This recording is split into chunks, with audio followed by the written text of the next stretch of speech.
బంధము మరణము తప్ప మరి ఏది విడదీయనిది బంధము వ్యాధి బాధ సంతోషంలో కలిమి లేని ఆరోగ్యంలో ప్రభువే ఒకటిగా దీవించెను మనులే అందుకు నియమించెను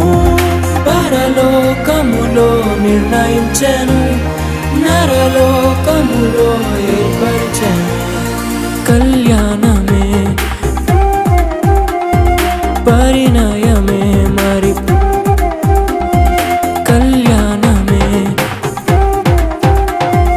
పరిణయమే